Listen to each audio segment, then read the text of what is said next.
It's your boy Ruggy, CEO of Batcave Studio, and you're on Untold. Check it out. Got my man Rug, Batcave Rug in the building. Yes, well, I'm sir. actually in his building. Yeah. Yeah. All Yeah, right. we're in the new spot here. This the new spot. We ain't at 444. No. Man. What happened to 444? It shut down a few years back. Okay. You know, they made a transition with how they were running their building, and you know, all the studios there had to leave. But I was already gone when that happened. I had already left. Yeah, and I moved to Kansas. Oh. Yeah. Wait a minute.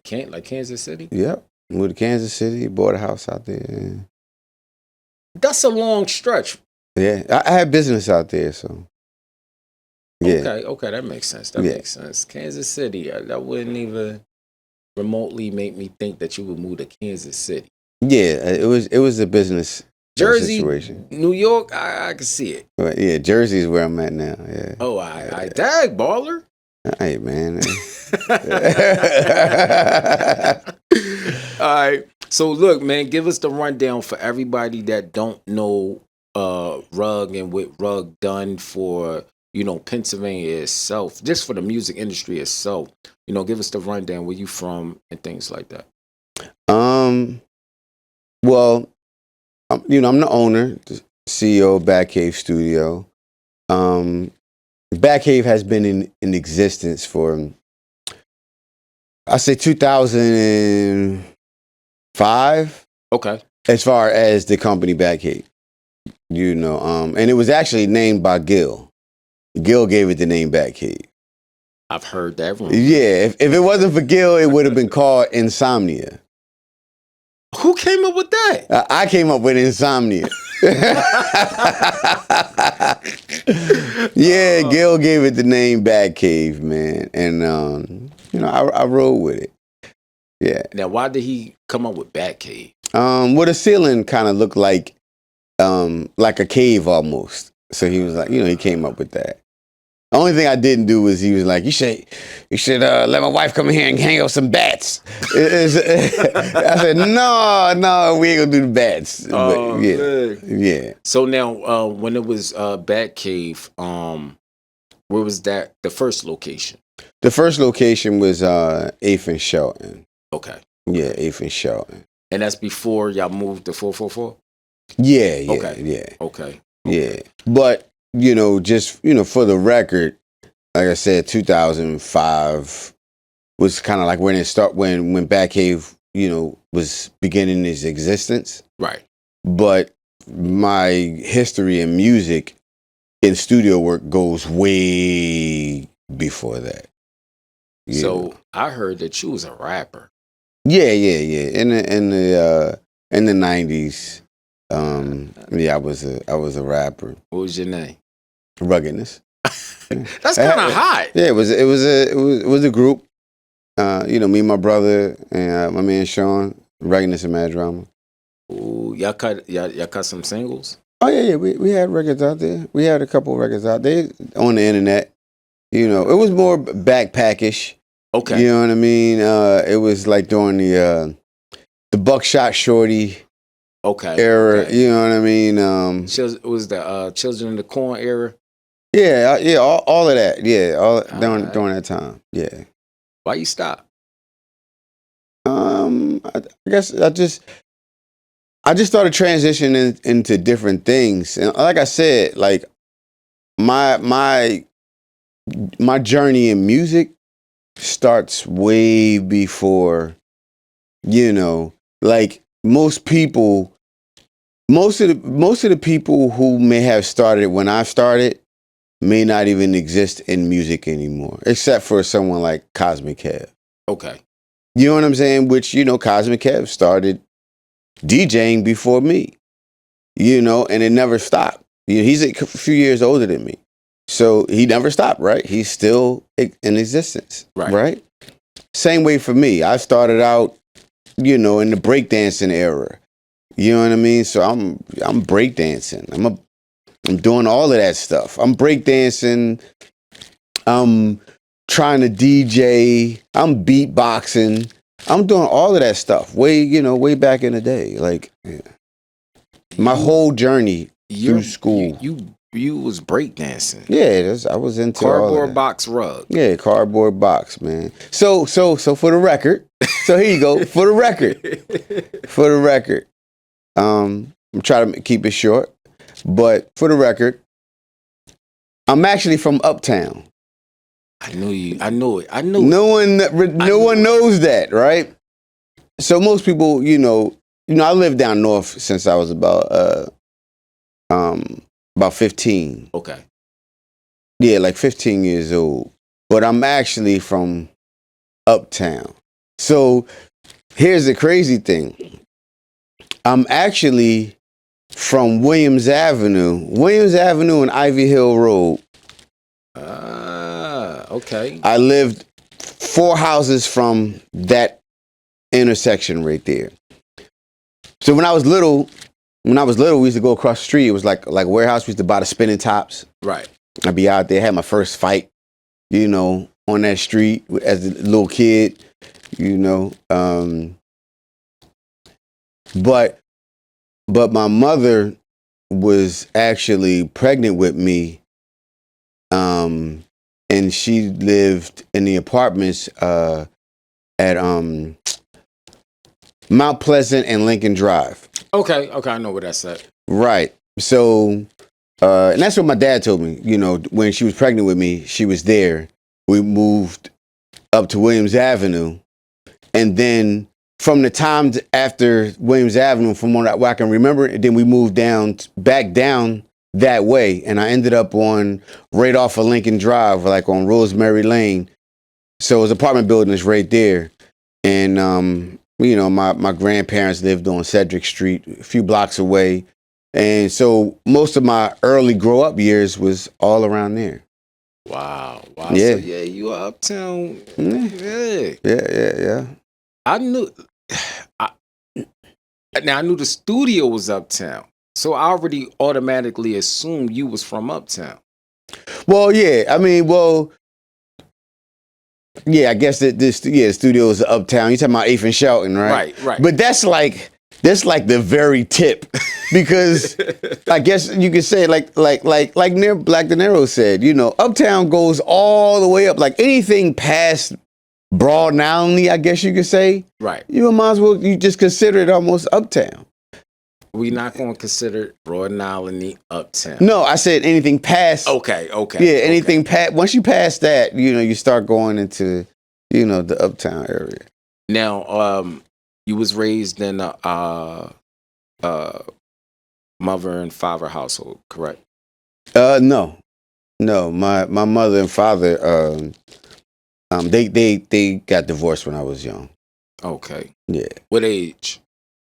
What age did they get divorced? No, what age? Yeah, that you. Oh, I mean, from what I can remember, I probably was, I don't know, maybe like 6, 7 years old. Wow, that's young. Yeah. So it didn't fully affect you.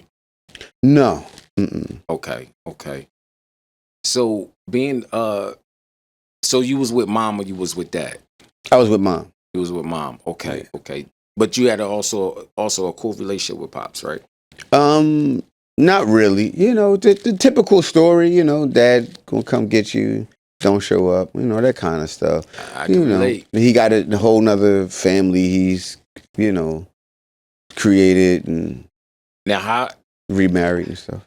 Now how do that at that age or coming up as a young teen? How did that make you feel like?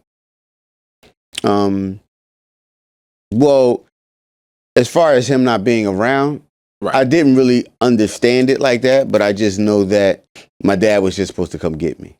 He didn't come today. He didn't come, or whatever the case. So I just went on through life because I was eager to do different things. Right. You know what I'm saying? That's why I was into breakdancing and, you know what I mean, and BMX bikes. I had a little mongoose back then, and I used to be with these kids, these white kids called the Shoops. because I used to be up Allen's Lane. So up Allen's Lane, they had the tennis courts, all of that stuff. They'd be out there doing courses and stuff like that. All my friends was around there. Lil Grover Washington Jr. was a friend of mine. We used to all break dance together. My man Nard and Izzy, we all used to break dance together. They lived right there where Allen's Lane was at. Wow. So I came up. My early life was good because even though I wasn't living like them, and like one of my other friends, Eddie, he had a big house with a swimming pool and stuff, and I'm just living in an apartment, me and my mom. That's where I was at every day. I was around them every day, so I used to go swimming and all that stuff all the time. Like I had a good childhood until I moved to North Philly. Dun, dun, dun. Once I moved to Logan, yeah, things changed. That's when you develop ruggedness. Right, and you gotta, now you in a space where you gotta stand up for yourself way more often than you ever did when I was in Uptown. You know what I mean? So things were entirely different. I got into a lot of other things. That's a big shift. Yeah, it was a big shift. The go from Uptown, because we talking about back in the day, Uptown used to be beautiful, still beautiful, Yeah. but the people that was there made it more beautiful. Yeah, it was quiet where I was. Right. It was so quiet where we was from, man. To go to North Philly, man. So you in North Philly, and you just navigating through the streets of North Philly, man. How did you? Well, did you dodge the selling the drugs and packing a weapon? I'm not gonna say I dodged it, but I'm not gonna glorify anything. You know what I mean? It just things was what it was, man. I just tried to make it work the best way I can. You know what I mean? Now, growing up, after you moved from West Oak Lane to Logan, who were you listening to music wise? Well, I was still more into DJing. So I was still doing my DJ thing. So yes, I'm listening to Cash Money, which is a friend of mine. Cash, if you're watching, I haven't talked to you in ages. But Cash Money is a friend of mine. I used to listen to him. All the DJs, Master Vic, Kev. That's what I was into. So I was the DJ guy in Logan. You know what I'm saying? I was a DJ guy, so, and everybody wanted to be around me because I had some turntables. Brought my turntables from Uptown. Now, do people know that you used to be a DJ? Yeah. But see, that's the older folks. Right. You know what I'm saying? The youngins wouldn't know, I don't even know if my closest friends now even really knew. Like say like a Gil or Black De Niro, Mike Knox, they don't know that I was really like a DJ first. I never really talked about it. You know what I'm saying? But DJing was my thing. So I was into the tricks and all of that stuff. I was, Who was you DJing for? I ain't had no artists, no rappers or nothing like that. I just was playing music in my basement, cutting, and spinning around, legs, all this stuff. I'm by myself, Now, did you still go by Rug? No, it was just Champ, and then I incorporated Phase One.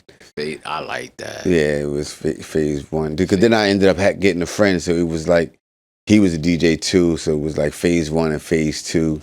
But I still was mostly by myself majority of the time. Did you ever do a DJ battle? Nah, I never got a chance to do no real battles or nothing like that. What? Nah, nope. That's the era where they was doing it. Yeah, but I just wasn't.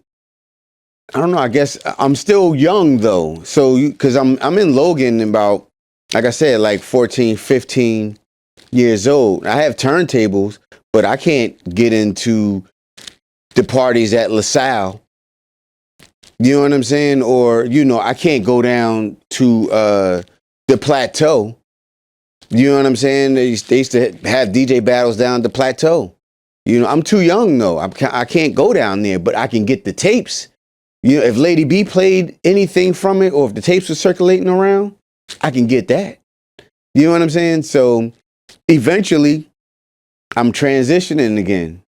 Now I'm trying to be more of a rapper. I'm trying to figure out how to do the rapping thing. I'm trying to figure out how to make beats. You know what I'm saying? You know, the whole cassette thing and trying to loop on your cassette player. Right. And all. I went through that whole phase. That whole phase, all through high school. I was more worried about figuring out how to do music than I was schoolwork. So you was always a music head. Always a music head. I never stopped. So that transition from being a rapper to being a DJ to being a studio engineer, am I correct? Yeah, you could say, yeah. Was producer first. Okay, producer. Yeah. Okay. Yeah. Was it an easy transition? Yeah, because they all coincide with each other. Right. So, you know, it was just a matter of what you can get your hands on, because back then equipment wasn't affordable like now. Like now you can go and buy, you know, an interface, microphones, and speakers, and a laptop and start recording. No, back then you had to have some money to be able to buy a SB1200. I never had an SB1200. Never could afford it. Now, who taught you how to do the production and everything? I taught myself. So you have YouTube back there, bro. No, so I had a Digitech delay, it's a rack mount Digitech delay system thing. Okay. I still got it to this day. It's in a box back there. Still got it. And you can create loops on it. So, and you can overlap the loops as long as you get it on time. So that's how I started trying to make beats. And then eventually, I never got a chance to get an SB12, but I got a chance to get an MPC. Okay. An MPC 60. And you know, I'm making beats. I'm trying to figure it out, you know, and then but before that, before I got the MP, I got an Ensoniq 16 Plus. What's that? So it's basically the keyboard that was under the ASR 10, which is the famous ASR 10 that they say, you know, Kanye uses. A lot of people still kind of use to this day. Then I met Schoolie D down at the 444 building back in maybe like 96, 95, 96. I bought his ASR 10, and I still have that to this day. He gave you, oh no, you bought the. Yeah, I bought it from him. Dang, I know you regret that. He was using it for touring at the time. Okay. Yeah. Oh man, speaking of Schoolie D, man, Schoolie D was he the first gangster rapper? I mean, that's what they say. Maybe it's the way that he delivered his information. Okay. And the things that he talked about, Sheba, y'all, and all that, you know, that makes him, you know, the first gangster rapper. You know what I mean? Some people might think that, you know, James Brown was the first gangster rapper. He talked dirty on some of them records too, you know what I mean? And he was rhyming certain words, you know. Me and EA would go back and forth about that sometimes. Right. You know, but yeah, I mean, there's so much, man. It's a lot of, you know, thinking to do about that. It is a lot of time consuming. Now, at that time, did you have you had any kids at that time? No. Okay, so then you was good. You was free. Yeah. I was free. Yeah. Now, who was one of the artists that was your test dummy as far as recording? My test dummy? Myself. What? Oh, well, you're a rapper. Yeah. So, yeah, I was my first test dummy. Now, did you have to run back in the booth or you had the mic right next to the board? Yeah, I had to run back in the booth. Yeah. Yeah. Oh my goodness. Explain that, man. Like, that's complicated. Yeah, it's complicated. I don't know. Actually, you know what? I'm gonna say no. No, you're right. And in my stepmom's basement, I was trying to record on the 4-track, so I was doing it. There was no booth or nothing then. Okay. Yeah. Okay. So my first stuff was without any of that. Now, what was your price back then? Your start off price? It wasn't really a price. I didn't have no price. It was just like trying to figure it out, man. Just trying to figure it out. So you trying to figure it out. Who was the first artist that you recorded? The first artist I recorded,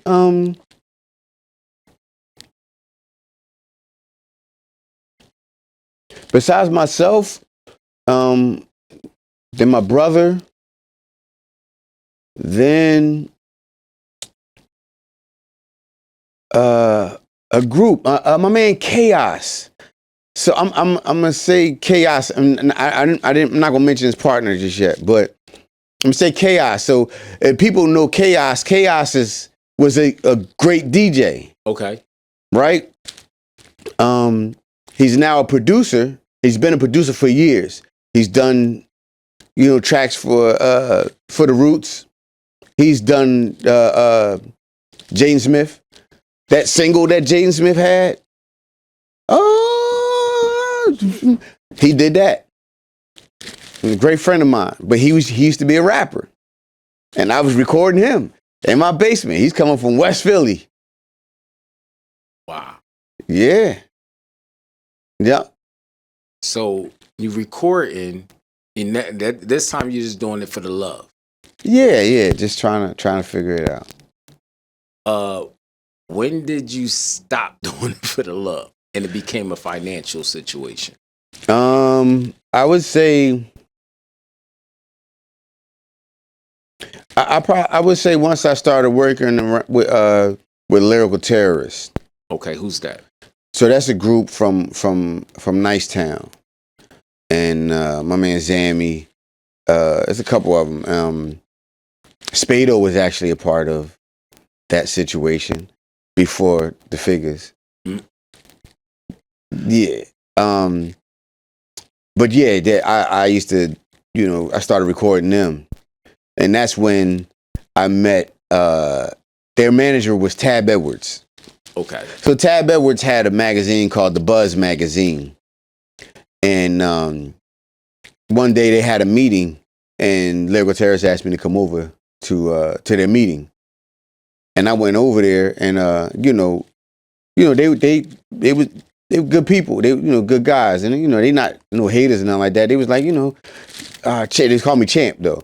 Champ, I know you got don't you got songs you could do?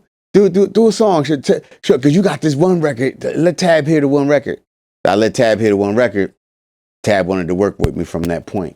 Okay. So now, Tab Edwards becomes my manager. Oh, you was going in. Yeah, and then I think that was probably going on for maybe about a year or so. Okay.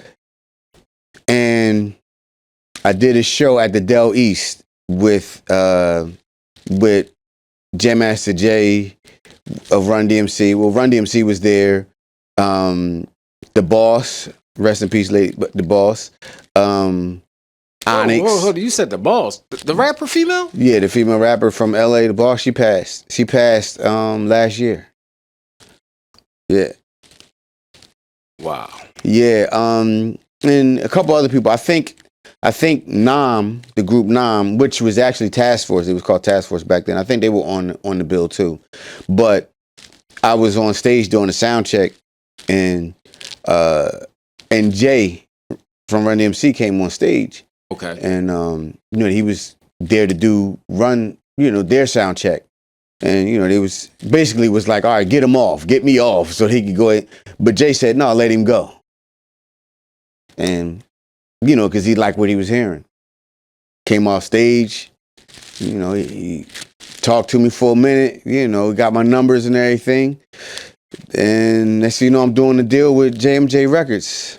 And that was in 90, that was 95, I think, or somewhere near the end of 95. So me and Jay had this conversation on the phone, and he's doing his selling tactic. That's what, they had to do. So he's doing a selling tactic. He calls me while he's at a party. It's landline at the house. So I'm on a landline. I'm sitting on my basement steps. We talking. It's probably like the third time we talked, though. But this particular time, he's at a party. Okay. And he says, and within the conversation, he says, yeah, he said, you ever heard of Biggie Smalls? And I said, yeah. And he said, yeah, I'm standing right here with him right now. So Big had the one record out, Party and Bull-ish, just to keep it clean. But Party and Bull-ish, he had that one record out at the time. That was it. And he was like, yeah, maybe I can get y'all in the studio to do something. But at that time, I didn't know Big was going to be big. I didn't really know nothing really about Bad Boy. You know what I mean? Because that's just coming into existence. That record was the only record at that time. So I'm just looking at I'm going to hold my own, of course. I'm whatever, I'm with it. And I don't know, maybe a few months later, I'm doing a deal with Jam Master Jay. I'm going to Queens.